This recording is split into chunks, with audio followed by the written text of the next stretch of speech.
나이에 들어서 이제 결혼하는 나이대도 늦어지고 당연히 출산하는 나이도 늦어지다 보니까 보조 생식술이라든지 또는 난임 시술이라든지 이런 이제 시술의 빈도율이 굉장히 높아졌는데요. 그렇다 보니까 쌍둥이의 유병률도 굉장히 높아졌다고 많이들 알고 계세요. 그래서 시험관 시술을 하면 쌍둥이의 이제 가능성, 출산 확률이 높아지나요? 라고 이제 질문을 많이 주셨어요. 2016년에 이제 미국 데이터를 따지면은 다태아 출산의 비율이 거의 보조 생식술 하신 분들의 한 32% 정도가 되었다고 하고요. 이거 대조군으로 자연적으로 임신했을 때 다태아 비율이 3%에 비하면은 거의 10배 가까이 이제 늘었었죠.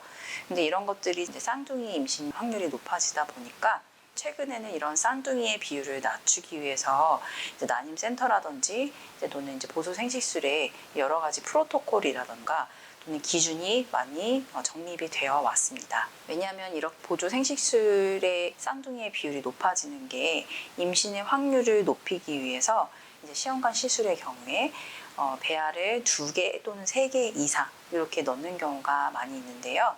그렇기 때문에 당연히 2개 이상의 배아를 넣게 되면 쌍둥이의 비율이 높아질 수밖에 없겠죠. 우리나라 데이터로 따졌을 때도 1990년도, 그러니까 거의 보조 생식술이 없었을 때는 쌍둥이가 1% 내외였는데요.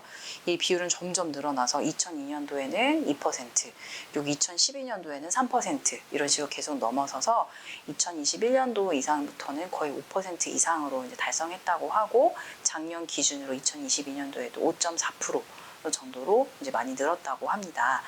그래서 아까 말씀드렸듯이 이제 시험관 시술 같은 경우는 임신 확률을 높이기 위해서 2개 이상의 배아를 넣기 때문에 이런 쌍둥이의 비율이 높아지게 되었는데요. 근데 나는 절대 쌍둥이를 원하지 않는다. 또는 이제 쌍둥이의 합병증이 아무래도 높다 보니까 여러 가지 기준들이 많이 확립이 좀 되었는데요.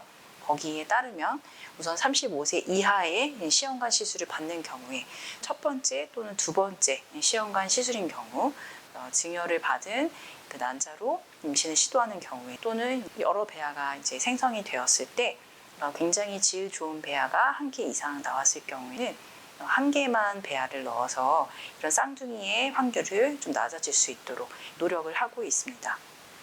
그래서 요새는 사실 새 쌍둥이까지도 많이 생기는 경우도 많고 육아를 하는 내용도 이제 언론에서 많이 비춰졌었는데요. 자연 임신으로는 사실 옛날에는 새 쌍둥이가 생길 확률은 거의 0%에 가까울 정도였어요. 하지만 최근 들어서 인공수정 또 시험관 시술로 인해서 새 쌍둥이 확률이 높아졌는데요. 미국 보고에 의하면 시험관 시술을 통해서 출산한 경우 0.3%의 비율로 새 쌍둥이가 태어났다고 하고요. 한국에서도 새 쌍둥이의 출산이 한 1년에 100명 정도로 알려져 있습니다. 새 쌍둥이의 경우에는 조기 분만이라든지 조기 진통, 전자간증 또는 쌍둥이 간 체중 불일치 등의 위험도 합병증이 굉장히 높아지는 걸로 알려져 있습니다. 그래서 만약에 새 쌍둥이를 임신한다고 해서 새 쌍둥이를 꼭 분만으로 이어지지는 못하는 경우도 있는데요. 산모가 심폐 기능에 문제가 있다든지 다른 합병증이 좀 생긴다든지 그리고 또 경제적인 여건상 새 쌍둥이를 키우지 못하는 경우에는 선택적 유산이라는 경우도 이제 시행되는 경우가 있어요. 새 쌍둥이 이상 이제 임신이 되었을 때 아주 초기에만 할 수 있는 시술이고요. 유산해야 되는 이제 배아뿐만 아니라 다른 친구들에도 영향을 미칠 수 있기 때문에 굉장히 주의를 기울여서 해야 되는 시술 중에 하나이기도 해요. 하지만 이제 새 쌍둥이 이상인 경우에는 계속 유지가 어려운 경우가 많이 있기 때문에 그 중에서 이제 위치를 잘 선정을 해서 이제 2 쌍둥이 정도로만 남기는 경우도 많이 있습니다. 다른 기저질환이 없거나 또는 나는 꼭 새 쌍둥이를 유지해보겠다 라고 하시는 분들은 물론 유지하시는 경우도 많이 있고요.